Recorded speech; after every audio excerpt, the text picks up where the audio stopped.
Hello my dear students, कैसे हो आप सब। मैं Lokesh Agarwal accounts by triple A में एक बार फिर आपका स्वागत करता हूं। दोस्तों, आज हम लोग डिस्कस करने जा रहे हैं अकाउंट्स के चैप्टर में कॉर्पोरेट अकाउंटिंग में इशू ऑफ शेयर का सबसे इंपॉर्टेंट टॉपिक, वो है प्रोराटा। यानी कि अगर 20 नंबर का सवाल बनना है तो बिना प्रोराटा का हो ऐसा तो संभव हो नहीं सकता। हाँ, प्रोराटा के बाद भी 2-4 चीज़ें और ऐड हो जाएंगी, फॉरफीचर, इशू, रिजर्व, लेकिन प्रोराटा तो ज़रूर होगा। तो प्रोराटा वैसे आप लोगों ने 12th में सीखा होगा, नहीं भी सीखा तो कोई बात नहीं, आज हम सीखते हैं प्रोराटा टेबल कैसे बनाते हैं। ठीक है, हम लोग जो भी सीबीएसई के स्टूडेंट्स हैं उन लोगों को ये बिल्कुल नई दिखने वाली है, जो सीबीएसई से आरबीएसई आरयू में आए हैं, क्योंकि उन लोगों के जब ये टेबल नहीं बनवाई जाती थी, प्रोराटा एडजस्टमेंट कुछ और तरीके से करवाई जाती थी। आप इस टेबल को देखेंगे, बहुत अच्छी लगेगी। लंबी है, एक बार शुरुआत में देखने में ऐसा लगता है कि सर ये तो बहुत ज़्यादा लंबी है, समय लगेगा, लेकिन जैसे जैसे आपको इसकी प्रैक्टिस हो जाएगी ना, ये आपकी फेवरेट बन जाएगी। यानी आपको हर सवाल इसी से करने का मन करेगा, चाहे आपने कितना भी अच्छा 12th में पढ़ाई करी हो। चलो करें। तो राजस्थान बोर्ड वाले को बच्चों को तो फिर भी थोड़ी बहुत पता होगी ये टेबल, लेकिन मेरे डिजाइन से देखते हैं इस टेबल में क्या एडिटिंग करी हुई है, क्या क्या चेंजेस किए हुए हैं और कैसे बनाते हैं। हम लोग ले रहे हैं बेटा आरबीडी बुक का क्वेश्चन नंबर कौन सा ले रहे हैं? 11 10 भी करवा देंगे, होमवर्क में दे देंगे। आओ, क्वेश्चन नंबर 11 क्या है? शुभ होता है ना, इसलिए 11 आ जाओ।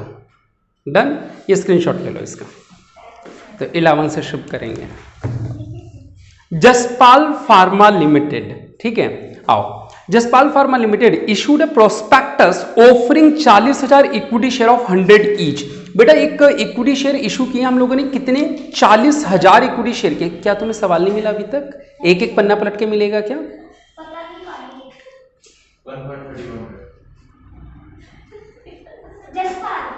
है ना। अब तो लिखा है कि जसपाल फार्मा लिमिटेड ने इशू तो किए 40,000 equity share of 100 each for subscription, लेकिन एप्लीकेशन कितनी आ गई कह रहे हैं, और पैसे कैसे कैसे लेने थे?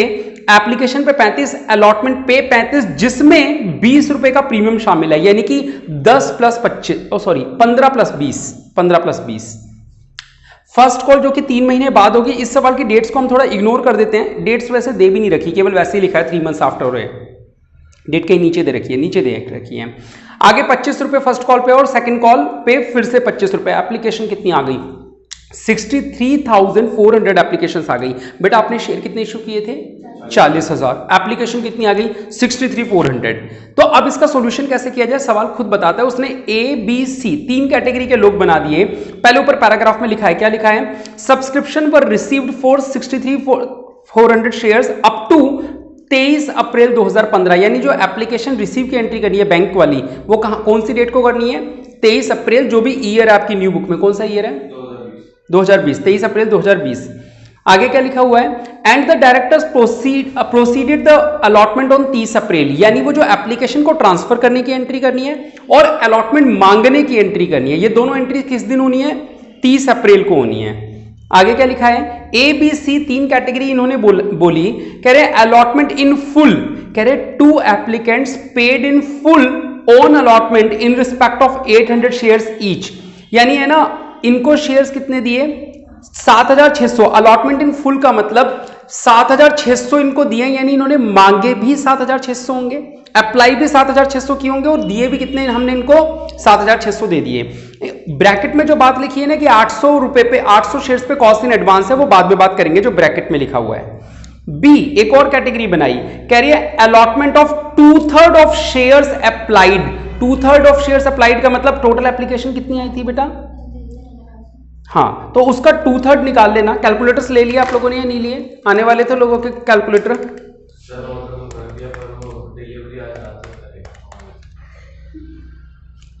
ये 2/3 इसका नहीं होगा, 32,000 वाले के लिए रेसिप्रोकल करना पड़ेगा, यानी कि 32,000 इंटू 3/2 इंटू 2/3 था ना, 3/2।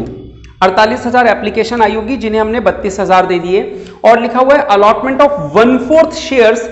ये है ना 32,000 का 3/4 करना है। चलो मैं बोर्ड पे लिख के बताता हूं, आगे देखेंगे। कैश अमाउंटिंग टू 2,17,000 बीइंग, ये है ना, इस सवाल से शुरू नहीं करना है, अगले वाले में। Was return to applicants on 6 May. चलो कर देते हैं, अब कर लिया तो थोड़ा ज़्यादा ट्रिकी है, मतलब बहुत सारी बातें इसमें एक साथ ही आ गई, तो बच्चा घबरा ना जाए। Cash received in advance in respect of cost was retain until there due dates the amount due on allotment first and second call were received out to 15 May 15 August 15 November respectively you are required to pass journal entries and prepare cash book. चलो एक काम करते हैं शुरू, ठीक है, धीरे धीरे से एक एक करके बात करें शुरू। देखो बेटा प्रोराटा टेबल कैसे बनानी है, एग्जाम्पल नंबर 11। इसके अंदर सबसे पहले हम हेडिंग डाल देंगे कि ये प्रोराटा टेबल है।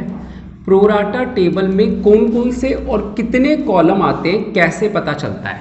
सबसे पहले हम लोग सवाल नोट करते हैं जिसमें ऐसे लिखते हैं, क्या सवाल की समरी में से निकालते हैं, अप्लाइड फॉर या एप्लीकेशन रिसीव्ड, क्या लिखेंगे इसमें, एप्लीकेशन रिसीव्ड, और दूसरा कॉलम आएगा शेयर्स अलॉटेड। इसका मीनिंग कि जो एप्लीकेशन हमारे पास आई थी उनके बदले में हमने कितने कितने शेयर्स अलॉट किए। तो जो ए कैटेगरी थी, ए कैटेगरी में लिखा था फुल अलॉटमेंट है 7600 शेयर्स को, यानी 7600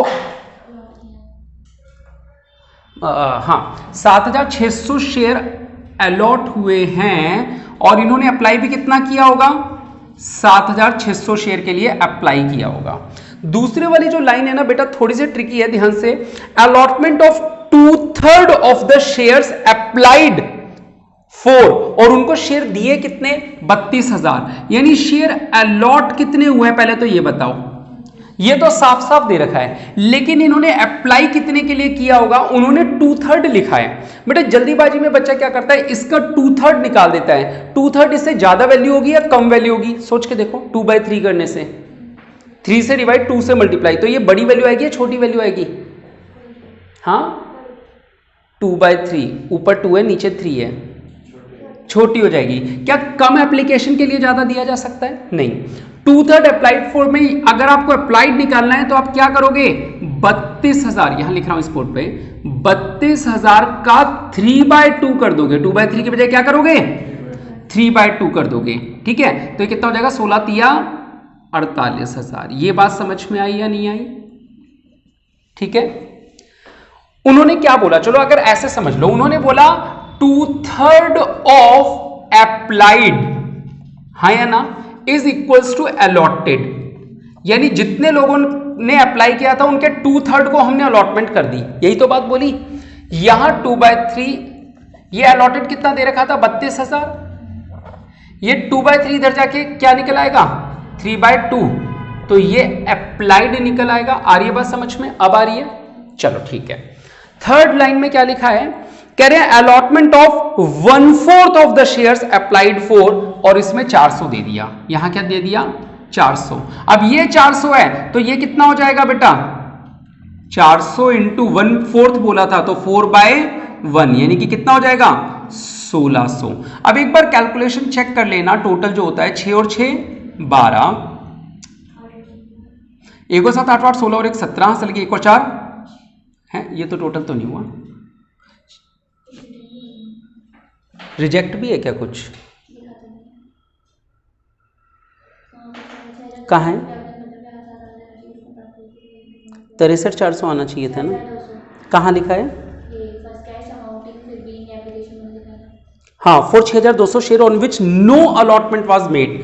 हाँ बेटा इसमें एक लाइन और थी कि अगली लाइन में पैराग्राफ में लिखा था कि 6,200 वालों को पैसा लौटा दिया क्योंकि उनको कोई अलॉटमेंट नहीं करी। अलॉटमेंट नहीं करी यानी कि यहां पे क्या लिख देंगे, 0, शेयर अलॉटमेंट नहीं किया यानी कि इतना 0। अब इसका टोटल चेक करो, ये कितना आ रहा होगा, 40,000, और ये 6 और 6 12 और 2 14 हासिल की, 1 और 6 7 और 1 8 8 16 और 7 23 हासिल की, 2 और 4 6। अब ये मैच हो रहा है, यानी टोटल एप्लीकेशन जो आई थी 63,400, उनको हमने शेयर कितने अलॉट किए, 40,000 अलॉट किए। ये बात समझ में आ गई, पक्का। अब ये तो हमने सवाल की समरी बना दी, अब हमें प्रोराटा टेबल में क्या क्या करना होता है। पहली बात तो हमें यह पता लगाना होता है कि मांगने वाले को दिया क्या। जिसने 7600 मांगे उसको 7600 दिए, जिसने 48,000 मांगे उसको 32 दिए, जिसने 1600 मांगे उसको 400 दिए, और 6200 वालों को तो रिजेक्ट ही कर दिया। ठीक है, पहले 2 कॉलम समझ में आए, क्योंकि पूरी टेबल इसी पे डिपेंडेंट है कि मांगने वाले को मिला क्या। Number of share application received, इसका मतलब हमारे पास एप्लीकेशन कितनी आई। नंबर ऑफ शेयर अलॉटेड का मतलब हमने उसको अलॉट कितने शेयर किए। अब शुरू हो रही है टेबल। बेटा सबसे पहली एंट्री एप्लीकेशन के लिए होती है। एप्लीकेशन का रेट कितना है बताओगे जरा, ₹35 का रेट है।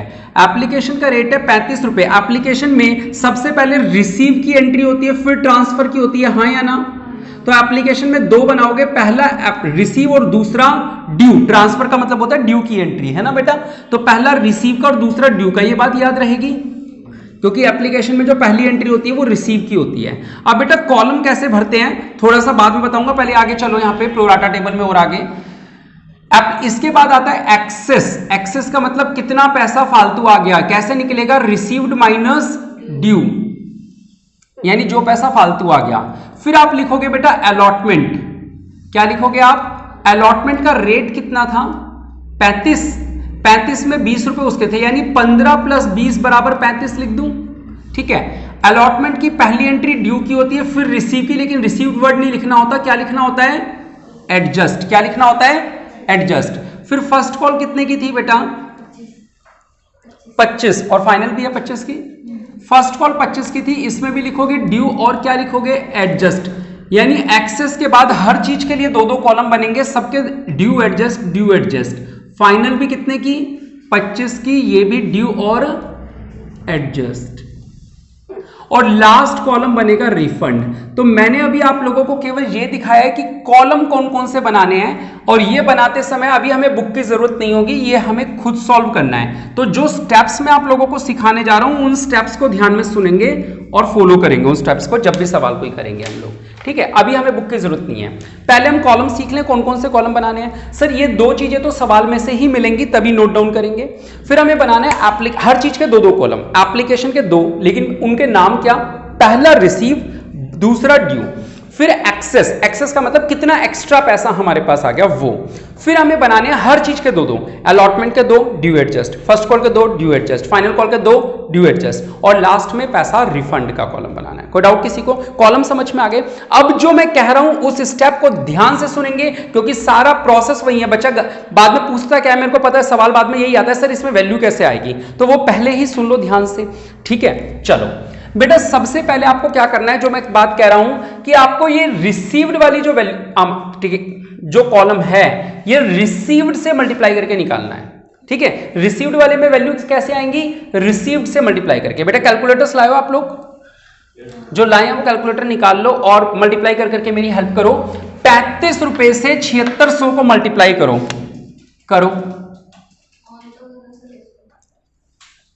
रेड बटन दबाओगे तो ऑन हो जाएगा।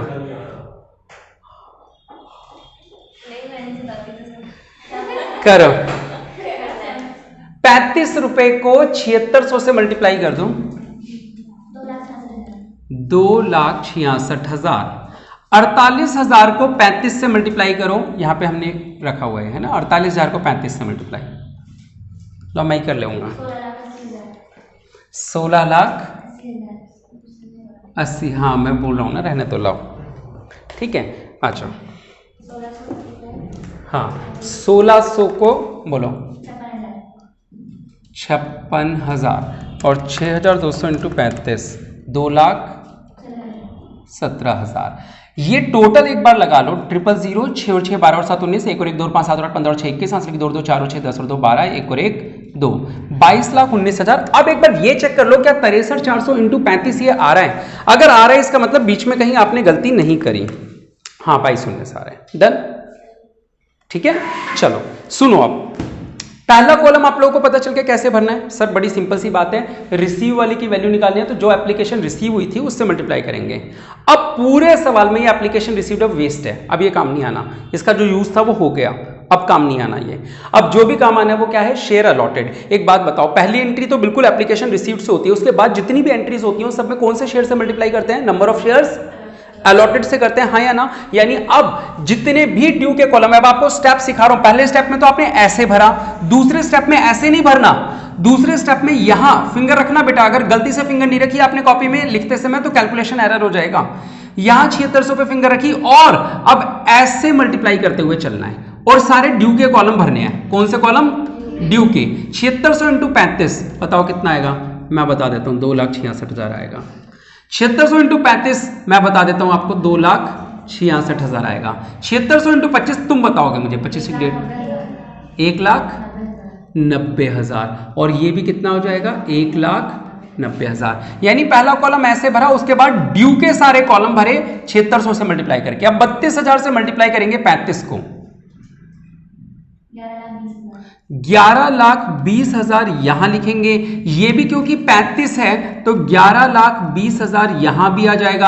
अब 25 से करो, 25 50, 8 लाख रुपए।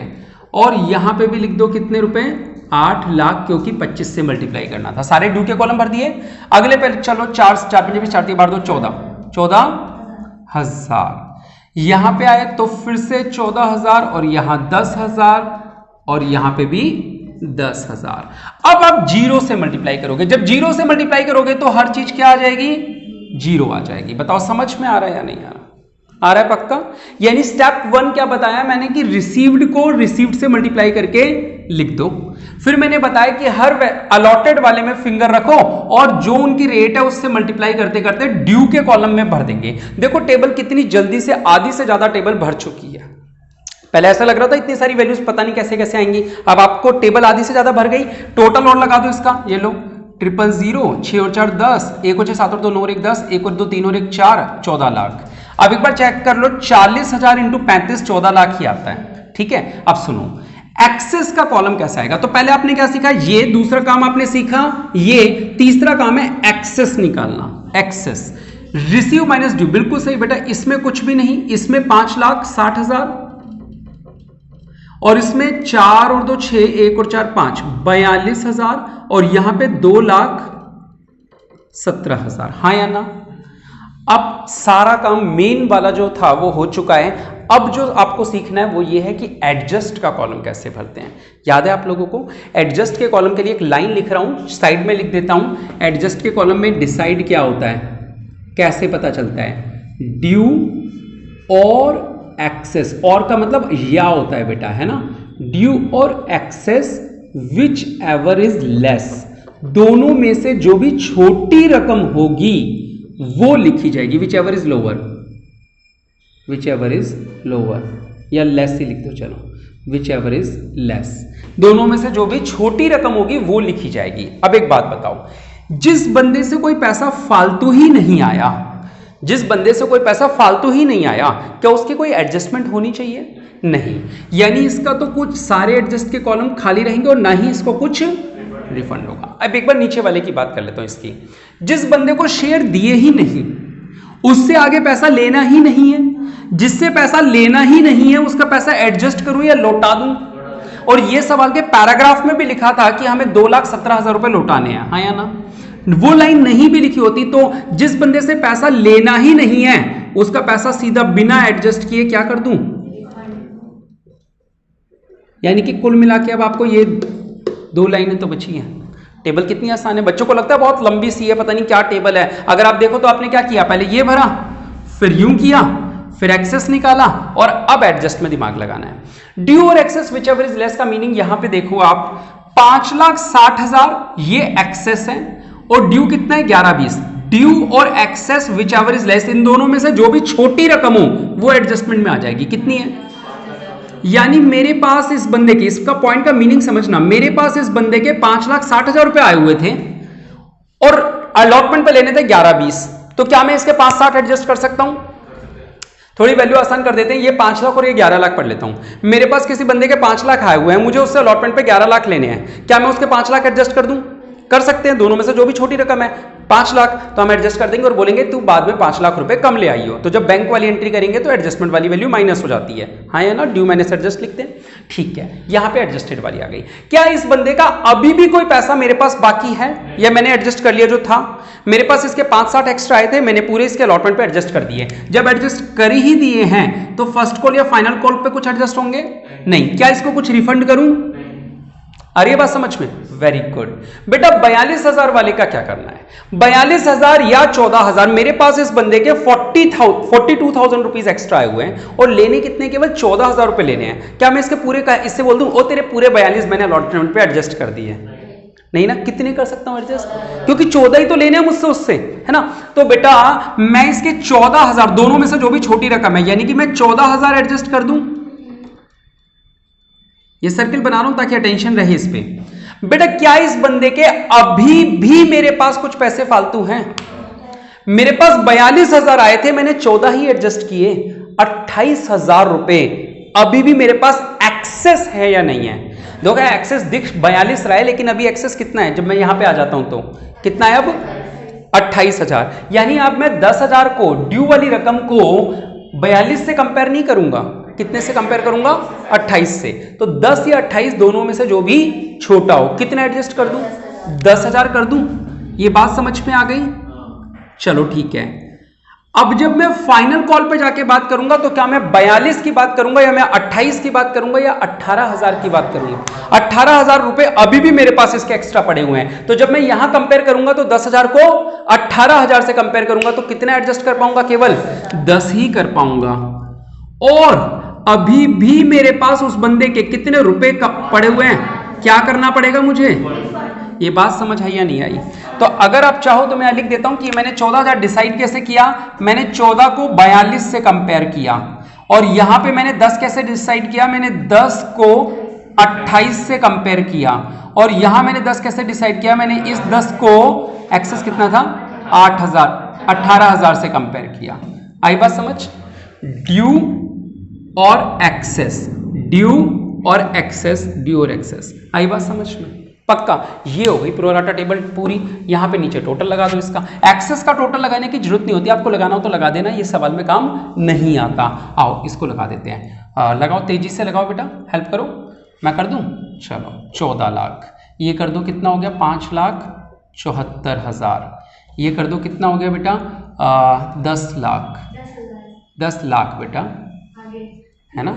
और ये 10,000, ठीक है। और ये वाला कितना? 10 लाख, और ये कितना? 10,000, और ये 2,25,000। बताओ समझ में आया नहीं आया? अभी हमने वो पैराग्राफ अधूरा सा पढ़ा था, शायद उसमें कोई और बंदों की भी बात हुई है, नीचे पढ़ लेते हैं। एक तो ए पॉइंट में ही लिखा हुआ था, ए पॉइंट में अंदर क्या लिखा हुआ था? कह रहे 2 एप्लीकेंट्स, 2 लोग ऐसे हैं, paid in full on allotment in respect of 800 shares each. 2 लोग हैं जिनके पास कितने कितने हैं? 800 हैं। तो मैं एक साथ बात कर दूं इनकी। कितने शेयर के बारे में बात हो रही है? 1600 शेयर जिनके हाथ में, और वो कौन सी कैटेगरी से हैं? इस वाली कैटेगरी से हैं, ए से। ए लिखा था ना, ये जो पॉइंट हम पढ़ रहे हैं कहां से पढ़ रहे हैं? ए वाले में, यानी वो इस वाली कैटेगरी से हैं। जिन लोगों के हाथ में, यानी कि जिन लोगों को शेयर कितने अलॉट हुए थे? 1600। उन लोगों ने क्या किया? पड़ोसी में कह रहे paid in full on allotment in respect of 800 share. उन्होंने अलॉटमेंट के समय ही सारा पैसा दे दिया। तो याद है आप लोगों को, यहां पे ही उन्होंने ये वाला पैसा भी दे दिया और ये वाला पैसा भी दे दिया। याद है calls in advance? Calls in advance यहां होता है क्रेडिट, यहां डॉट का मतलब डेबिट। कितने रुपए दिए होंगे बेटा? 1600 इंटू 25, 25 150 हासिल 15, 16 50 हासिल किया 8, 4,000। कितना आएगा चेक करो? 40,000। हाँ सॉरी, ठीक है। सुनना मेरी बात जो मैं बोल रहा हूं अभी। 1600 शेयर पे हमें एडवांस अलॉटमेंट के दिन ही मिल गया किस किस चीज का? पूरा पैसा। पूरे का मतलब जो यहां मिलना था और जो यहां मिलना था। कितना मिलना था? 1600 इंटू 35 एडवांस मिला है या 1600 इंटू 25 एडवांस मिला है? 1600 इंटू 25 ये और 25 ये, यानी कि 50 रुपए एडवांस मिला है। तो आज जब मैं क्रेडिट करूंगा तो कितने रुपए क्रेडिट करूंगा? 80,000 रुपए, जो रिवर्स होंगे टुकड़ों में, 40 यहां 40 यहां। आ रही बात समझ? नहीं आ रही? पक्की बात। ये कॉस्ट इन एडवांस का टॉपिक था, इसको ऐसे शो करते हैं प्रो राटा टेबल में। और देखो नीचे पैराग्राफ में कुछ लिखा है क्या? Cash received in advance in respect of cost were retained until the due dates the amount due on allotment. बस अब डेट्स दे रखी है, कोई गंदा बंदा सवाल में नहीं है। डेट्स दे रखी है, अगर आप चाहो तो डेट्स को बना सकते हैं हम लोग। डेट्स लिखूं क्या? डेट्स है ना सब। चलो एक बार लिखनी है तो यहां डाल देता हूं। सबसे पहले एप्लीकेशन किस दिन आई थी बेटा? बताओगे? 23 अप्रैल। और अलॉटमेंट यानी ये तो करनी है कब? 23 अप्रैल को। और ये कब करनी है? 30 अप्रैल। और ये भी कब होगी अलॉटमेंट वाली डेट, यानी कि 30 अप्रैल। और उसके बाद 30 अप्रैल के बाद अलॉटमेंट मई मिलेगी 15 मई को। मांगेंगे तो 30 को ना, है ना? अलॉटमेंट जो मिलेगी वो 15 मई को मिलेगी, यानी 30 अप्रैल और ये कर देते हैं अपन 15 मई, ऐसे मान लेते हैं। रिसीव की है मान लेते हैं इसे। और दूसरे वाले में क्या लिखा है बेटा? फिर अगली कॉल कब करनी है अपन को? 3 महीने बाद। तो अप्रैल से 3 महीने बाद जुलाई आ जाएगा, 30 जुलाई। नीचे डेट शायद गलत दे रखी है, वहां 15 मई दे रखी है ना, नहीं 15 अगस्त है, सॉरी। 30 जुलाई को पैसा मांगेंगे तो कब तक मिल जाना चाहिए? वो 15 अगस्त को मिल जाना चाहिए। और फिर 6 महीने बाद यानी कि 30 अक्टूबर को ये वाली पैसा मांगेंगे और 30 अक्टूबर के बाद ये मिल कब तक जाना चाहिए? 15 नवंबर तक। डेट समझ में आ रही है? डेट के लिए आराम से सवाल को समझ लेना। ऊपर जो पैराग्राफ फर्स्ट वाला जहां पे रेट्स बताए हुए थे 35 35 25 25 वाले, है ना, उनके अंदर तो हमें डेट्स बताई हुई है रेट्स के साथ, और 3 महीने बाद की डेट्स है, और नीचे बताया हुआ वो पैसा मिला कब, तो हमने वो 30 वो डेट्स डाल दी, रिसीव की। करें एंट्री, शुरू करें।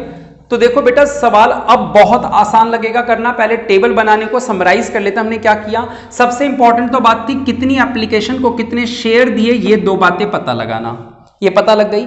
फिर हमने सबसे पहले ये भर दिया, फिर यू भर दिया ड्यू वाले कॉलम केवल, फिर एक्सेस निकाला, फिर देखा जिसके एक्स्ट्रा आए ही नहीं है उसको कुछ नहीं करना, जिसको शेयर ही नहीं दिए उसके सीधा पैसे रिफंड कर दो। अब ये 2 बातें बच गई। इसमें देखा ड्यू और एक्सेस विचएवर इज लेस, यहां पे पूरा एडजस्ट हो गया, तो ना तो आगे एडजस्ट होगा ना रिफंड, और इस बंदे का पैसा टुकड़ों टुकड़ों में एडजस्ट हुआ। हो गई टेबल पूरी। नीचे बंदा था जिसने एडवांस में पैसे दे दिए, दो लोग थे 800 शेयर वाले, तो उन दोनों का देख लिया कितना पैसा एडवांस मिला, टेबल बन गई। तो ये थी हमारी प्रोराटा टेबल। अब इसको देखते हुए जर्नल एंट्री कैसे करते हैं इसको देखते हुए जरा ध्यान से सुनना, ठीक है। तो बेटा जर्नल एंट्री, पहली एंट्री बड़ी ही इजी है, तेजी से करवा रहा हूं, देख लीजिए। Bank debit to share application account. बेटा ये एंट्री किस चीज की है, बस ये बताओ मुझे, किस चीज की एंट्री है? एप्लीकेशन का पैसा मिलने की एंट्री है। एप्लीकेशन का पैसा मिलने की एंट्री है। क्या वैल्यू डालूंगा? 22,19,000। फिर अगली एंट्री क्या होती है, ध्यान से सुनेंगे। शेयर एप्लीकेशन डेबिट, जितना क्रेडिट उतना डेबिट। 2 में शेयर कैपिटल आना चाहिए, हाँ या ना? 2 शेयर कैपिटल में वही वैल्यू आएगी केवल जितना हमने ड्यू किया था। ये जो मैं रेड पेन से हिंट लिख रहा हूं, आप लोग इसको पढ़ेंगे जब कॉपी करेंगे, केवल ऐसा नहीं है कि कॉपी करने लग गए। ड्यू यानी शेयर कैपिटल पे लेना कितना चाहिए था? 14 लाख रुपए। आई बात समझ में? और क्या ये बराबर है? नहीं। अब आपको क्या करना है, जितने भी एडजस्ट और रिफंड के कॉलम हो, क्या करना है इस एंट्री में? सेकेंड एंट्री इंपॉर्टेंट होती है बेटा, उस दिन भी बताया था मैंने आप लोगों को। सेकेंड एंट्री में क्या करना है, जितने भी एडजस्ट और रिफंड के कॉलम है अगर उनमें वैल्यू है तो उनका नाम आएगा, और जिसमें वैल्यू नहीं है नहीं आएगा। यहां पे अगर तीनों एडजस्टमेंट के कॉलम में वैल्यू है तो तीनों का नाम आएगा। आओ क्या लिखेंगे यहां पे? 2 share allotment, 2 share first call और 2 शेयर फाइनल कॉल। अगर किसी एक में वैल्यू नहीं होती तो उसका नाम नहीं आता। और रिफंड के लिए क्या वर्ड यूज करेंगे? इनमें वैल्यूज कौन सी आती है मैं आपको फिर बता दूं। इनमें वैल्यू आती है एडजस्ट वाली, यानी इतना पैसा हमने आगे एडजस्ट कर दिया जो आपने एप्लीकेशन पे ही दे दिया था। और बैंक में वैल्यू कौन सी आती है? रिफंड वाली। आओ बेटा, 5,74,000, 10,000, फिर 10,000, 2,25,000, 8,000 क्या? 2,25,000। अब आप देखेंगे तो बेटा गेम देखना कितना अच्छा है, ये अपने आप 22-19 बन जाएगा, चेक कर लेना।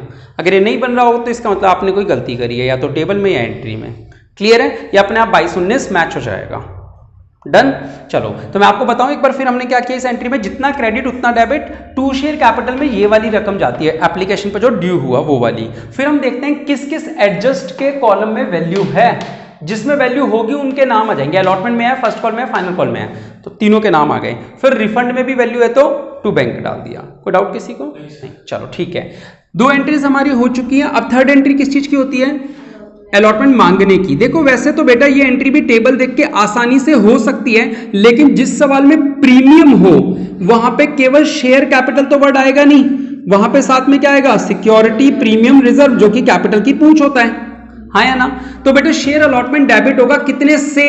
ये तो 14 लाख से डेबिट हो जाएगा इजीली। कि ड्यू कितना हुआ? अलॉटमेंट पर ड्यू कितने रुपए हुए? 14 लाख। तो बेटा 14 लाख रुपए ड्यू हुए, लेकिन जब कैपिटल और प्रीमियम में डालना होगा तो थोड़ी सी मेहनत हमें करनी है। 15 रुपए कैपिटल के थे, ठीक है, 15 रुपए कैपिटल के थे, 40,000। तो मैं यहां पे लिख देता हूं 40,000 शेयर है, 15 के हिसाब से 6 लाख तो ये हो गए। और 40,000 शेयर पे प्रीमियम अगर हम देखें तो कितना था 20, यानी कि 8 लाख ये हो गए। बस ये थोड़ी सी बात ध्यान देने की थी, बाकी तो प्रीमियम के अलॉटमेंट की एंट्री में कुछ था नहीं। अब जब बैंक की एंट्री करेंगे तो बेटा बैंक की एंट्री करते समय क्या देखते हैं हम लोग, ध्यान से देखना, bank debit to share allotment होना चाहिए था केवल, लेकिन bank debit to share allotment ही नहीं, टू कॉल्स इन एडवांस, इससे नीचे ये भी तो दिख रहा है credit to calls in advance. पहले कॉल्स इन एडवांस में लिख देते हैं, क्या केवल 40,000 मिलेंगे, 40 + 40 मिलेंगे, आ रही है बात समझ, 80,000 नीचे से ऊपर वैल्यू डालते हैं। इसमें वैल्यू आती है ड्यू माइनस एडजस्ट। बेटा ड्यू माइनस एडजस्ट का मतलब 14 लाख में से 5,74,000 माइनस कर दो, याद है ना मैंने सिखाया था ड्यू माइनस एडजस्ट, कितना हो जाएगा 8,26,000, हाँ या ना। तो बैंक में कौन सी वैल्यू आ जाती है, बैलेंसिंग फिगर, यानी कि इन दोनों का टोटल लगा दो 9,06,000। ये एंट्री समझ में आई या नहीं आई अर्पिता, क्लियर है, सभी को क्लियर है एंट्री। चलो ये थी हमारी 4th एंट्री। 5th एंट्री होगी शेयर फर्स्ट कॉल मांगने की एंट्री इस बार बड़ी ही आसान होने वाली है, अलॉटमेंट भी आसान होती, बस उसमें प्रीमियम था तो हमें ध्यान देना पड़ा। Share first call debit to share capital, कितने रुपए मांगेंगे 10, ड्यू की एंट्री 10 लाख से। बैंक वाली एंट्री बैंक डेबिट, ये डॉट हमें बता रहा है कि आज हमें कॉल्स इन एडवांस को क्या कर देना है, डेबिट टू शेयर, सॉरी हाँ, to share first call. First call में कौन सी वैल्यू आएगी याद है, ड्यू माइनस एडजस्ट। 10 लाख में से 10,000 माइनस कर दो, 9,90,000। कॉल्स इन एडवांस, क्या पूरे 80,000 रुपए आज रिवर्स कर दूं या केवल 40,000 रिवर्स करूं, 40,000 रिवर्स करूंगा। और बैंक में कौन सी वैल्यू आएगी, बैलेंसिंग फिगर, यानी 9,50,000, हाँ या ना। चलो ठीक है, वैसे लास्ट की 2 एंट्री बिल्कुल सेम है, वैल्यू भी सेम आएगी, तो फिर भी आप करना चाहें तो यहां लिख देता हूं share final call debit to share capital. बताओ कौन सी रकम आएगी, देख के बताओ टेबल में। फाइनल कॉल पे जो ड्यू हुआ यानी कि 10 लाख। फिर 8वीं लास्ट एंट्री बैंक की, bank debit calls in advance को debit to share final call. बताओ यहां तो ड्यू माइनस एडजस्ट, यानी 10 में से 10 क्या, 9,90,000, यहां रिवर्स हो जाएगा कितना 40,000, और बैंक में वही बैलेंसिंग फिगर यानी कि 9,50,000। बताओ समझ आया या नहीं आया, आया। तो देख रहे हो सवाल कितना अच्छा था। इस सवाल की खास बात थी कि बच्चा अगर यही नहीं निकाल पाएगा तो वो आगे का सवाल प्रोराटा टेबल आते हुए भी कैसे करेगा, है ना। अच्छा डेट्स और डालनी थी, ये कब होएगी बेटा, 23 अप्रैल को, जबकि ट्रांसफर करेंगे कब, जिस दिन अलॉटमेंट किया यानी कि 30 अप्रैल 2020। ये मांगेंगे भी 30 अप्रैल को, लेकिन पैसा मिलेगा कब, 15 मई को। फिर फर्स्ट कॉल मांगेंगे 30 जुलाई को, लेकिन पैसा कब मिलेगा, 15 अगस्त तक। और फिर मांगेंगे 30 अक्टूबर को, और पैसा मिलेगा 15 नवंबर तक।